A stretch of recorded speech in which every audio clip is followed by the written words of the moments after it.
আর পৃথিবীতে আবার মনে হয় এমন কোনো মা বাপ নাই রে যেটা সন্তানের জন্য কষ্ট হবে সেটা মা বাবা চায়। কথা বলেন না, আমার ওয়াজে কি মনোযোগ নাই আপনাদের? পৃথিবীতে এমন কোনো বাবা মা আসেনি সন্তানের জন্য এটা চাইলে কষ্ট হবে, এইটা কোনোদিন কোনো বাবা মা চায় না।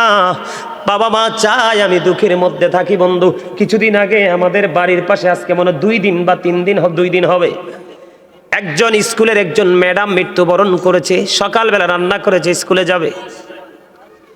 কি আমি শুধু কথাটা আমি শুনছি, আমি প্র্যাকটিক্যালি শুনি নাই, মহিলাদের মুখ থেকে শুনছি। বন্ধু, ম্যাডাম একদম ইয়াং, একটা ছেলে একটা মেয়ে, ছেলেটা ক্লাস 9-এ পড়ে। আমি শুনেছি আবার পরিবারে যারা ওই ম্যাডামকে দেখতে গিয়েছিলেন, ওনার মা বৃদ্ধ এখনো বেঁচে আছে রে।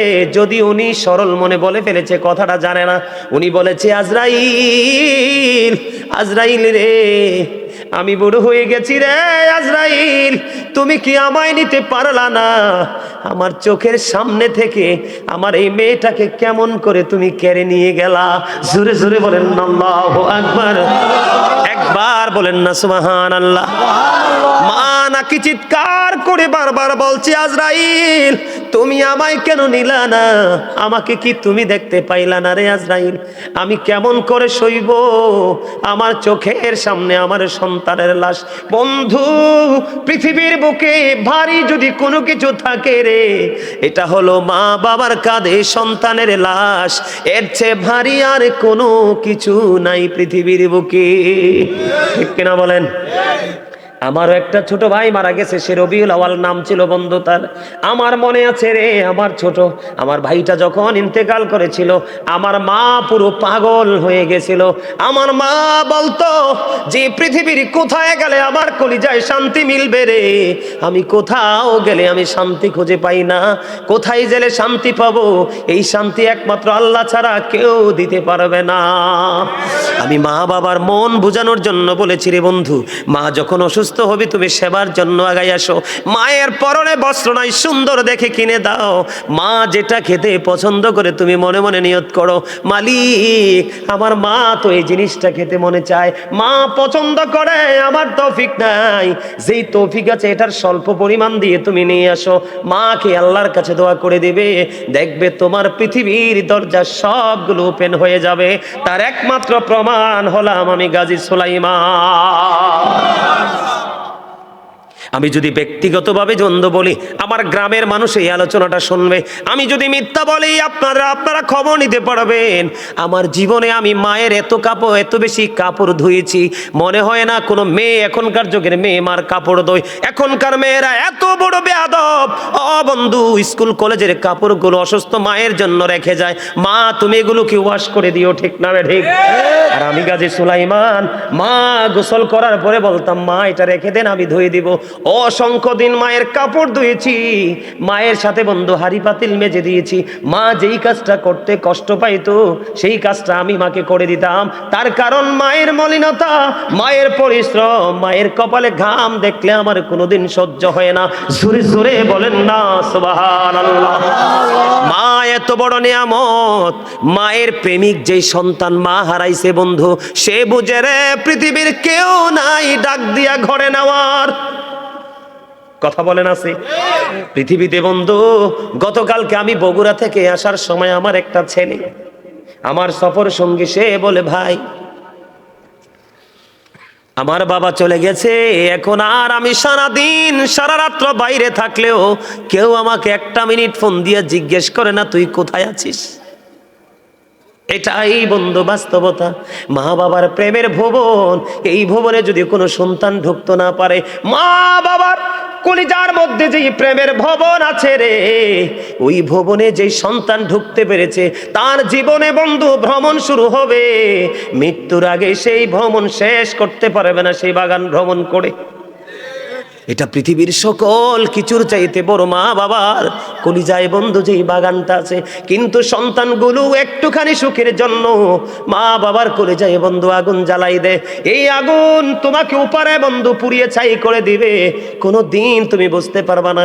এই কারণে আমি ওই ছোট্ট কালে ক্লাস 9-10-এ যখন পড়ে একটা গজল লিখেছিলাম বন্ধু বাবা মাকে নিয়ে। কেমনে গেলা পাখি দিয়া মাগো আমায় একা ফেলে, দিবানিশি তুষের আগুন এই হৃদয়ে জ্বলে। বলেন কেমনে গেলা পাখি দিয়া মাগো আমায় একা ফেলে, দিবানিশি তুষের আগুন এই হৃদয়ে জ্বলে। হায়রে কান্দা কান্দা হইছে রে নদী মা, হায়রে কান্দা কান্দা হইছে রে নদী, আমার নয়ন জলে। দিবানিশি তুষের আগুন হৃদয়ে জ্বলে। আদর করে নেইনি গো কেউ আমায় কুলে তুলে, কিছুদিন দর করিয়া যায় যে আবার ভুলে। ঠিক না বেঠি? সন্তানের জন্য চিরস্থায়ী কোল হলো বাবা মার কোল, এর বাইরে আর কোনো কোল নাই যে টেকসই আছে। কথা বলেন না কেন? আদর করে নেইনি গো কেউ আমায় কুলে তুলে, কিছুদিন দর করিয়া যায় যে আবার ভুলে।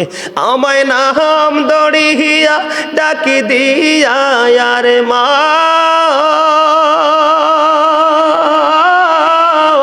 আমায় নাম দড়িয়া ডাকি দিয়া আর কে নিবে রে ঘরে। দিবানিশি তুষের আগুন এই হৃদয়ে জ্বলে। ঠিক না বা ঠিক? ডাক দিয়ে নেওয়ার মতো কেউ আসেনি? বন্ধু, সেই ছোট্ট থাকতেই গজলটা লিখেছিলাম, অনেকবার অনলাইন থেকে ভাল লাগলে শুনে নেবেন। যেটা আমি বলতে চেয়েছিলাম বন্ধু, বাবার অবাধ্য হইলে আল্লাহর অবাধ্য। বাবা যা চায় তা দিতে হবে, মা যা চায় তা দিতে হবে, মাকে কষ্ট দেওয়া যাবে না। বন্ধুরে আমার, যদি কষ্ট দাও তুমি আল্লাহ এবং আল্লাহর হাবিবের কথার উপর কথা বলেছো, আল্লাহ রাসূলের কণ্ঠস্বরের উপর তুমি কণ্ঠস্বর উঁচু করেছো। আল্লাহর হাবিব বলেছে তুমি করো না, তুমি করেছো। কথা বুঝতে পারছেন নি? বন্ধুরে আমার, আল্লাহর হাবিবের কণ্ঠস্বরের ওপর যদি আপনার কণ্ঠস্বরটা উঁচু হয়ে যায়, আপনার জীবনের যত কর্ম এগুলো মনের অজান্তে বন্ধু শেষ হয়ে যাবে। জোরে জোরে বলেন আল্লাহু আকবার। আমি আপনাদেরকে বন্ধু একটা হাদিস শরীফের একটা অংশ বিশেষ আপনাদের সামনে তুলে ধরবো। ছোট্ট একটা হাদিস, আমার দিকে তাকান, আমি আগে নেগেটিভটা আপনাদের সামনে তুলে ধরবো বন্ধু। নেগেটিভটা এমন ভাবে আমি আপনাদের সামনে তুলে ধরবো। হযরতে জুরাইজ নামে আল্লাহর একজন প্রিয় বান্দা ছিলেন। ওই জুরাইজ মানুষকে নিয়ে একত্রিত হয়ে আমল করতে তিনি পছন্দ করতেন না। লোকালয় থেকে অনেক দূরে উনি একটা হুজরা বানিয়েছিলেন। হুজরাটা বানিয়েছিলেন তিনি মাটি দিয়ে। গভীরভাবে খেয়াল করবেন বন্ধু, অত্যন্ত গুরুত্বপূর্ণ শিক্ষা। আপনার জীবনে নামাজের সওয়াব আছে, দানের সওয়াব আছে। ও বন্ধু, সব ধরনের নেক আমল আপনার জীবনে আছে, কিন্তু বাবা মার সাথে ভালো সম্পর্ক নাই। আপনার এই আমল কখনোই আল্লাহর দরবারে গ্রহণযোগ্য নয়। পৃথিবীর কোনো আমল আপনাকে আল্লাহ পর্যন্ত পৌঁছাতে পারবে না, যেটা যত তাড়াতাড়ি বন্ধু বাবা মার ভালোবাসা আপনাকে নিয়ে যেতে পারবে। আপনারা এখান থেকে শিখতে পারবেন বন্ধু। অনেক আলোচনা করব, থাকবেন তো? সবাই শুনতে রাজি তো? কে কে শুনতে রাজি হাত তোলেন। মারহাবা। আল্লাহু আকবার, নারায়ে রিসালাত, ইয়া রাসূলুল্লাহ, আহলে সুন্নাত ওয়াল জামাত জিন্দাবাদ জিন্দাবাদ জিন্দাবাদ জিন্দাবাদ, আহলে সুন্নাত ওয়াল জামাত, কাজী সুলাইমান আল কাদরি সাহেব জিন্দাবাদ জিন্দাবাদ। বানেশ্বরের পক্ষ, ধনেশ্বরের পক্ষ থেকে লাল গোলাপ শুভেচ্ছা। না, জেদ্দুর কইছে, এদ্দুরে লোক দেখলে মনে হয়নি যে নারাই দিতে পারবো। এই জন্য বলছি, আপনার চামড়া কিন্তু বড় জিনিস না, আসলে হচ্ছে ভিতরেরটা। ঠিক কিনা বলে? আরো জোরে। এটা এই মাথা থেকে পা পর্যন্ত যে গোস্তের টুকরা, এগুলোর ভিতরটা যদি ঠিক না থাকে এটার কোনো দামই নাই। আছে? আরে বলেন আছে? লোকটারে দেখলে তো মনে হয় না, আরে আমার নামও তো খুব কনফিডেন্সলি বলে ফেলছে। না না, আর লাগতো না কিছু, আর কিছু খান লাগে না।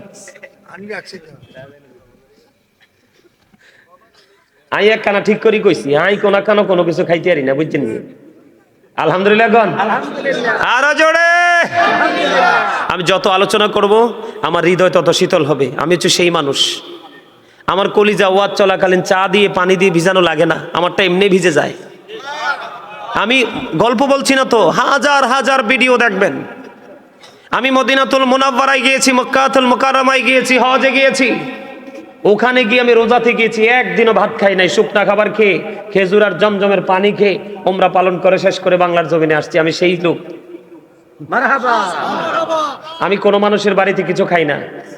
মাছ বলেন, গোস্ত বলেন, আমার যদি কেউ খাসির গোস্ত, গরুর গোস্ত, হাঁসের গোস্ত, এটি কেমন মজা, ইলিশ মাছ কেমন মজা আমি বলতে পারবো না, কারণ এগুলো স্বাদ কেমন আমি বলতে পারবো না। আমি আমার জীবনে খাইনি এগুলো।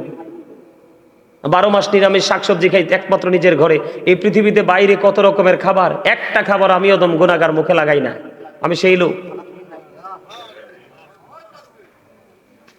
অহংকার করে বলছি না, আল্লাহর দরবারে শুকরিয়া জ্ঞাপন করে বলছি, আল্লাহ যে আমাকে এই যেই তাকওয়াটা অবলম্বন করার মতো ক্ষমতা দিয়েছে, এটা আমি মনে করি এটা আমার জন্য স্পেশাল এক নিয়ামত। জোরে কন্যা আলহামদুলিল্লাহ, আরো জোরে। বিশ্বাস করেন, আমাকে যদি কেউ খাবারের জন্য বিরক্ত করে আমি রাগ করি, কিন্তু আমাকে যদি বলে হুজুর আধা ঘন্টা আরো বাড়াই আলোচনা করেন, আমি খুশি হই। বিশ্বাস করবেন আপনারা? এটা বিশ্বাস হয়? আলহামদুলিল্লাহ বলেন। আমি আল্লাহর রহমত, মদিনাওয়ালার নেগায়, মা বাবার দোয়ায় আমি আসলে সত্যি যত আলোচনা করব ততই আমার হৃদয় শীতল হবে, তৃষ্ণা ততই মিটবে। আমার চা খেয়ে, দুধ খেয়ে, পানি খেয়ে, আপনারা দেখবেন চেকিং করে, আমার জীবনে কোনো রেকর্ড নাই যে ওয়াজের ময়দানে 2 ঘন্টা 3 ঘন্টা আলোচনা করেছি। ওই যে তোমরা তো ছিলে, ইসমাইল তোমরা ছিলে না ওই দিন, প্রায় 2.5 ঘন্টার উপরে আলোচনা করছি। খাইছি চা ও আগে দেখছো? আমার কিছু লাগে না। কনা আমিন, আরো জোরে কনা আমিন, আরো মহাব্বতে কনা আমিন। বন্ধুরি আমার, হৃদয়ে খুলে শোনো, বিশেষ করে তোমরা যুবক। আমি এখনো পর্যন্ত, আমার মা ওই দিন বলেছে, আমার গাজী সুলাইমান এখনো আমার কাছে সেই ছোট্ট ছেলে। সুবহানাল্লাহ বলবেন না? এবার বোঝেন মায়ের কলিজায় আমার বসতিটা কত বৃহৎ। একজন প্রশ্ন করেছিলেন আমার মাকে, আমার মা এক জায়গায় গিয়েছিলেন একটা দাওয়াতে, আমার ফ্যামিলি পরিবার সহ। মা বলতেছে আমি চলে যাই তাড়াতাড়ি, কারণ আমার ছেলেটা প্রোগ্রামে যাবে, তাকে হাদিয়া দিতে হবে। আরেকজন প্রশ্ন করেছিল, আপনি কি বললেন এইটা? আপনার এত বড় ছেলে, এটা কি ছোট্ট ছেলে নাকি যে এখনো আপনার পকেট থেকে টাকা দিতে হয়? আমার মা বলেছে, আমার ছেলের আমার টাকা ছাড়া তার দিন চলে না, রাত চলে না। প্রতিদিন আসার সময় মার কাছ থেকে গাড়ি ভাড়া নিয়ে আসি। বন্ধু বিশ্বাস করবেননি, এটা যুবক তোমাদেরকে বোঝানোর জন্য বলি রে। আমার কলিজায় মায়ের প্রতি এত বেশি রেসপেক্টেশন। মা আমার 100 টাকা লাগবে দেন, 500 টাকা লাগবে দেন, মার কাছ থেকে খুঁজে খুঁজে বাজার করি। মার কাছ থেকে এটাতে আমি অনেক প্রশান্তি পাই। যা করি সবগুলো মুট করে নিয়ে মায়ের কাছে দিয়ে দে। মা কি করেছে এটা দ্বিতীয়বার আর জিজ্ঞেস করি না, মা আপনার কাছে দিলাম, এই টাকাগুলো কি করেছেন, এটা আমি একটা বারের জন্য মাকে প্রশ্ন করি না। কারণ বন্ধু, মা যেই কষ্ট আমাকে নিয়ে করেছে রে, সারা পৃথিবী যদি মায়ের কদমে নিয়ে ফালাই, আমার চামড়া চুলে যদি জুতা বানাই দেই, আমার চামড়া দিয়ে যদি তুষক বানাই দে, তারপরেও তো মায়ের ঋণ আমি শোধ করতে পারবো না। বন্ধু আমি তোমাদেরকে বলবার, বছর যদি মাকে কাঁধে করে ঘোরাও রে, কাঁধে করে চড়াও রে, তাহলে একটা রাত্রের দুধ পানের ঋণ শোধ হবে না। আমরা কি বুঝতে পারি মায়ের কাছে আমরা কতটা ঋণী, বাবার কাছে আমরা কতটা ঋণী? আপনারা বোঝেন না, আল্লাহ বলেছেন আমার গোলামি করো। কি করো? আল্লাহর গোলামি করো, আল্লাহর সাথে কাউকে শরীক করিও না। এই যে লৌহে মাহফুজের কোরআন, আল্লাহর অমীয় বাণী, যেটাকে বলা হয় দা হোলি কোরআন, পবিত্র গ্রন্থ, এই গ্রন্থের মধ্যে আল্লাহ রাব্বুল আলামিন মা বাবার কথা তুলে ধরেছে একাধিক বন্ধু সূরার মধ্যে। সূরা আনকাবুতের মধ্যে আল্লাহ রাব্বুল আলামিন বলেছেন যে আমি আমার বান্দাদেরকে অর্ডার করেছি মা বাবার সাথে সৎ ব্যবহার করার জন্য। জোরে জোরে বলেন না সুবহানাল্লাহ, আরো জোরে বলেন না সুবহানাল্লাহ। আপনারা কি দুর্বল হয়ে পড়েছেন? আরো জোরে বলেন, প্রমাণ দেই আমি আপনাদেরকে বন্ধু। আল্লাহ রাব্বুল আলামিন কি বলেছে দেখেন, ছোট্ট করে বলছি, ওয়া ওয়াসাইনাল ইনসানা বিওয়ালিদাইহি হুসনা। আল্লাহ রাব্বুল আলামিন বলে দিয়েছে, আল্লাহর বান্দাকে অর্ডার করেছে আল্লাহ রাব্বুল আলামিন, তোমরা তোমাদের বাবা মার সাথে কি করো? উত্তম আচরণ করো, ভালো আচরণ করো, প্রেমময় আচরণ করো। সুবহানাল্লাহ বলেন। আজকে মা বাবার কথা বললে অনেক সন্তান শুনতে চায় না। এরে বড়ুরা ধনেশ্বরের যুবক বন্ধু, তোমরা সবাইকে আমি আমার হৃদয় থেকে বলছি, হৃদয় খুলে শোনো। জুরিজ যেমন একজন আল্লাহওয়ালা ছিল, তিনি মানুষ নিয়ে আমল করতে পছন্দ করতেন না, মানুষের ভিড়ে তিনি থাকতে পছন্দ করতেন না। লোকালয় থেকে অনেক দূরে নির্জন একটা জায়গায় তিনি একটা হুজরা বানাইলো। হুজরা বানাইছে, তার মানে ইবাদতের জন্য একটা কেন্দ্রবিন্দু তিনি তৈরি করেছে। তিনি আমল করতেছেন, দিন যায় রাত যায়, দিন যায় রাত যায়। একদিন তিনি হুজরার মধ্যে বন্ধু নামাজের নিয়ত বাঁধলেন। নামাজের নিয়ত বাঁধা অবস্থায় মা দুঃখিনী বাইরে চলে আসলেন, এসে ডাকে, বাবা জুরিস, বাবা গো তুমি কোথায় গো বাবা? আমি মা এসেছি তোমার সাথে দেখা করার জন্য। এখন খেয়াল করবেন, গভীর খেয়াল, জুরিস কিন্তু নামাজ পড়তেছে। কি করতেছে?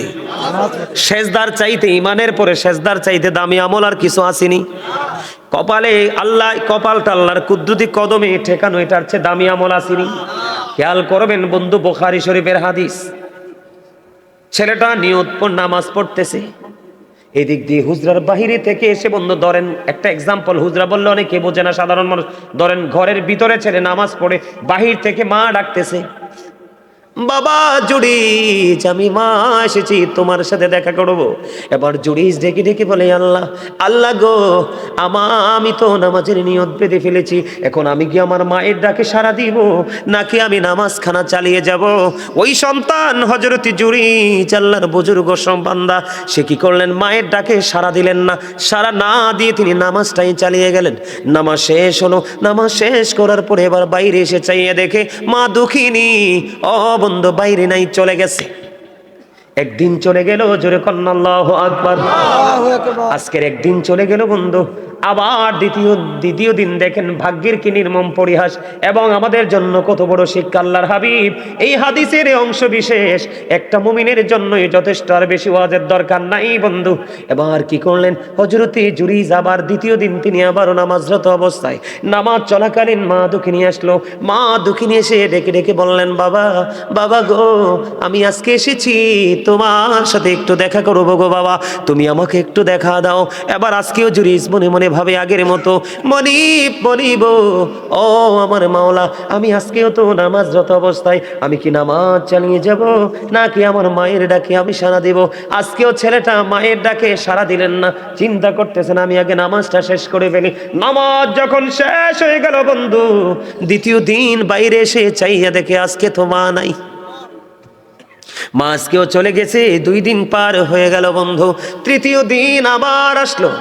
তৃতীয় দিন আবার আসার পরে চাইয়া দেখে হযরত জুরিজ আজকেও বন্ধু নামাজরত অবস্থায়। মা বারবার ডাকে, বাবা বাবা গো, এক এক করে 2 দিন তোমার কাছে আসলাম গো বাবা, দেখা হলো না, আজকে এসেছি বাবা, আমি তোমার সাথে দেখা করবো।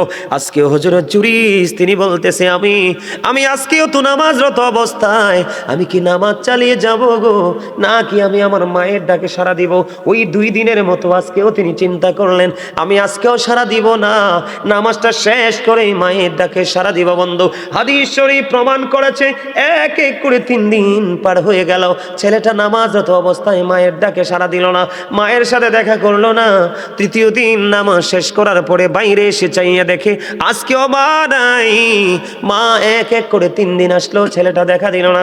যাওয়ার সময় মা আল্লাহর কাছে দরখাস্ত দিয়ে গেল, মনিব, আমি এক এক করে 3 দিন ছেলেটার সাথে দেখা করতে আসলাম, ছেলেটা আমায় দেখা দিল না, আমি মাছকে তোমার কাছে দরখাস্ত দিয়ে গেলাম, তাকে বেশ্যা মহিলার মুখ না দেখাইয়া মরণ দিও না।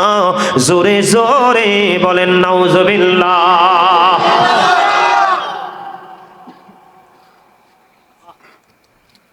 এবার আশ্চর্য ধরনের ঘটনা বন্ধু। মা কি করলো, দোয়া তো বড় দোয়া করে চলে গেল। পাশেই বসবাস করতো এক বেশ্যা মহিলা, মহিলার পেটের মধ্যে বাচ্চা। ধীরে ধীরে ওই বেশ্যা মহিলার গর্ভ থেকে সন্তান প্রসব করলো। করার পরে মানুষ তাকে প্রশ্ন করলো, তুমি সন্তান তুমি কোত্থেকে নিয়ে এসেছো? বন্ধু আফসোস লাগে রে, এই পৃথিবীর সন্তান, ও বন্ধু এই পৃথিবীর সন্তানগুলোর কি অবস্থা হবে রে। বেশ্যা মহিলার যখন সন্তান পৃথিবীতে আসলো, মানুষ তাকে প্রশ্ন করতে লাগলো, তুমি সন্তান তুমি কোত্থেকে নিয়ে এসেছ? এবার এই বেশ্যা মহিলা একটা ডাক দিয়ে বলল, এই সন্তান আমি এনেছি ওই জুরিস থেকে। জোরে জোরে বলেন না নাউজুবিল্লাহ। একবার বলেন আল্লাহু আকবার। আল্লাহর দোয়া মায়ের দোয়া আল্লাহ কবুল করছেনি। এবার দেখেন ছেলেটার পাওয়ার বোঝানোর জন্য, এত পাওয়ারফুল সন্তান হওয়ার পরেও মায়ের অভিশাপ দিতে লাগতে দেরি হয় নাই। অথচ এই সরল মনা জুরিস, আল্লাহওয়ালা জুরিস, ও বন্ধু তাকে একজন সুফি বা সাধক আমি বলতে পারি, ওই জুরিস এই সম্পর্কে কিছুই জানে না। সরল মনা জুরিস যখন শুনতে পাইল এই বাচ্চাটা বেশ্যা মহিলার গর্ভে জুরিস থেকে এসেছে, বন্ধু তৎকালীন সময়ে মানুষগুলো পাগল পারা হয়ে গেল, পাগল দেওয়ানা হয়ে গেল বন্ধু। এবার জুরিজের কাছে চলে আসলো, জুরিজের হুজরাটা ভেঙে ফেললো, জুরিজকে প্রহার করা শুরু করলো, তাকে হুজরা ভেঙে টেনে হেসড়ে তার হুজরা থেকে বের করা হলো। আর সরল মনা জুরিজ ডেকে ডেকে বলে, বন্ধু তোমরা আমাকে বলো না আমি কি অপরাধ করেছি?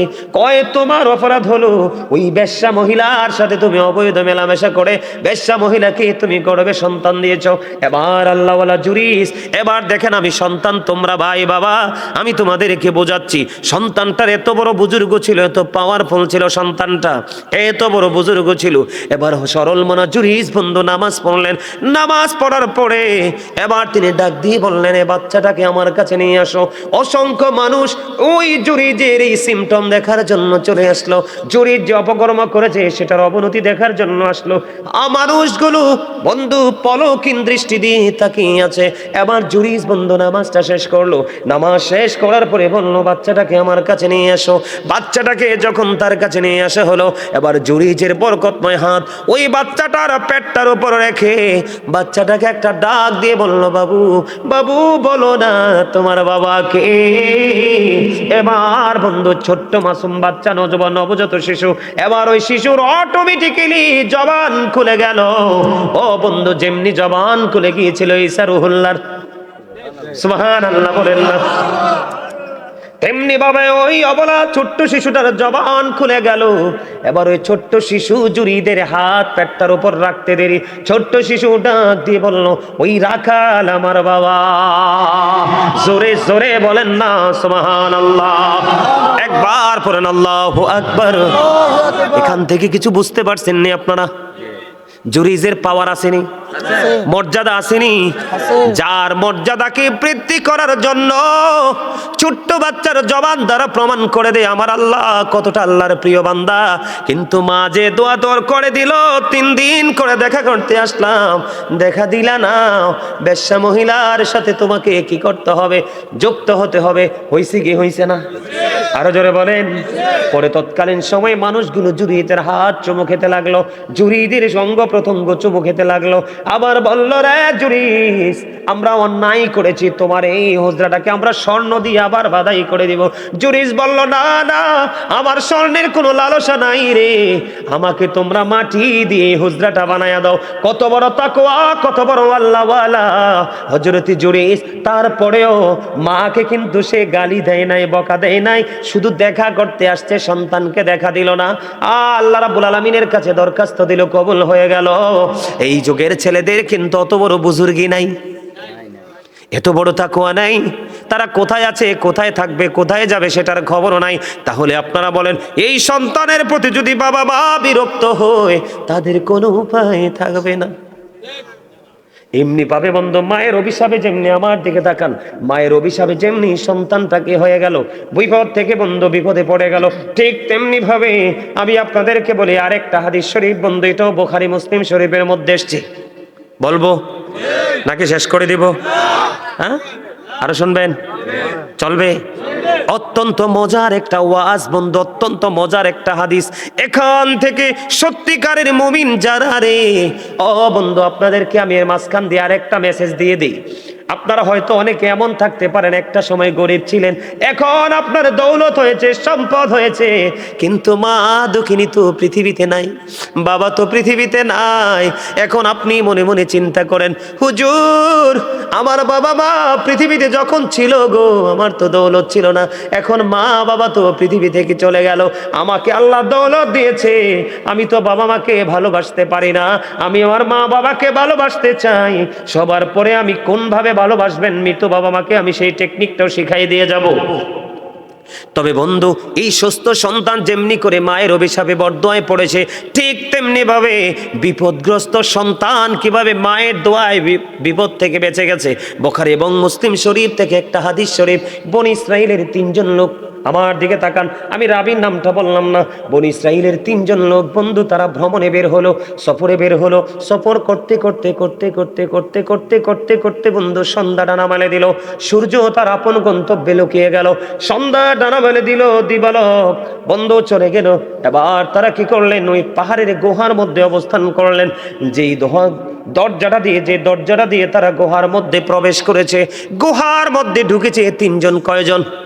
গুহার মধ্যে বন্ধু ঢুকেছে 3 জন লোক। 3 জন লোক ঢোকার পরে এবার কি করলো, অটোমেটিক্যালি হঠাৎ করে পাহাড় থেকে বিশাল একটা পাহাড় ধসে পড়লো। ভাগ্যক্রমে ওই পাহাড় বন্ধু, এই পাথরটা তাদের দরজা বরাবর পড়েছে। হাদিস শরীফের মধ্যে এসেছে, পৃথিবীর কেউ নাই, পৃথিবীর কারো কোনো ক্ষমতা নাই আল্লাহ ছাড়াই পাথরটা সরাইবার দরজা থেকে। কত বড় বিপদ চিন্তা করছেন নি? কয়জন লোক? 3 জন লোক, বনি ইসরাইলের 3 জন লোক, তারা এটার মধ্যে পড়ে বিপদে পড়ে গেল। 3 জন এটার মধ্যে বন্ধু আফসোস করতেছে, কি করব এখন, এত বড় পাথর দরজার মুখটা ফিলাপ করে দিছে, আমরা এখান থেকে কেমন করে বের হব? চিন্তা করতে করতে করতে করতে 3 জন মিলে একটা পরামর্শ করলেন। যেমন আজকে আপনাদের এই প্রোগ্রামটা একটা কিন্তু এদের মতো একটা এক্সাম্পল হতে পারে, যদি মন দিয়ে, হৃদয় দিয়ে, ভালোবাসা দিয়ে শুনতে পারেন। 3 জন পরামর্শ করলো, বন্ধু আমরা 3 জন তো বিপদে পড়ে গেছি, এখন বিপদ থেকে তোমাদেরকে বাঁচতে হবে, কি করণীয়? 3 জন মিলে পরামর্শ করে একটা সমাধান বের করলেন। সমাধানটা হলো, তারা 3 জন মিলে চিন্তা করলেন, আমাদের জীবনে তো অনেক ভালো কাজ করেছি, আমাদের জীবনে তো অনেক নেক কর্ম করেছি, প্রত্যেকের জীবনে স্পেসিফিক কোনো ভালো কাজের উসিলা দিয়ে আল্লাহর কাছে দরখাস্ত দাও, দেখি রে আল্লাহ আমাদেরকে বড় বিপদ থেকে বাঁচাই কিনা। সুবহানাল্লাহ বলেন না, আরো জোরে বলেন না সুবহানাল্লাহ। সুবহানাল্লাহ আলহামদুলিল্লাহ লা ইলাহা ইল্লাল্লাহ, সুবহানাল্লাহ আলহামদুলিল্লাহ লা ইলাহা ইল্লাল্লাহ, লা ইলাহা ইল্লাল্লাহ। নবী আমার নূরের ফুতুল, জগৎ করলেন উজালা, নবী আমার নূরের ফুতুল, জগৎ করলেন উজালা, রোজ হাসরে করবেন তিনি উম্মতের ফয়সালা। সুবহানাল্লাহ আলহামদুলিল্লাহ, মহব্বতে সুবহানাল্লাহ আলহামদুলিল্লাহ লা ইলাহা ইল্লাল্লাহ, লা ইলাহা ইল্লাল্লাহ, লা ইলাহা ইল্লাল্লাহ। আরশ আরশ কুরসি লৌহ কলম সৃষ্টি যাহার ওসিলা আনিছি আল্লাহ খুশি হইয়া নাম রাখিলেন হাবিবুল্লাহ সুবহানাল্লাহ আলহামদুলিল্লাহ লা ইলাহা ইল্লাল্লাহ লা ইলাহা ইল্লাল্লাহ মুহাম্মাদুর রাসূলুল্লাহ সাল্লাল্লাহু আলাইহি ওয়াসাল্লাম। আমি আপনাদেরকে একটু হালকা একটু বন্ধু নাস্তা দিয়েছি। কে দিয়েছি? আলোচনার সময় অনুযায়ী এটা আপনাদের লাঞ্চ টাইম। কারণ সকালে শুরু হয়েছে, তার মানে বিকাল থেকে শুরু হয়েছে, রাত্র 12টা পার হয়ে গেছে, তার মানে 100% এটা আপনাদের যারা জান্নাতের বাগানের মেহমান তাদের জন্য লাঞ্চ টাইম। এই জন্য আপনাদেরকে হালকা করে একটু লাঞ্চ করিয়ে নিলাম। হুজুর, এটা আবার কেমন ধরনের ব্যবহার, এটা আবার কেমন ধরনের কথা? এটা আমার কথা নয়, নবীজি জানিয়ে দিয়েছেন জান্নাতের বাগানে যারা প্রবেশ করে তারা জান্নাতের মেহমান হয়ে যায়, তারা জান্নাতি হয়ে যায়, তারা জান্নাতের মেহমান হয়ে যায়। জান্নাতের মেহমানদের জন্য খাবার হলো সুবহান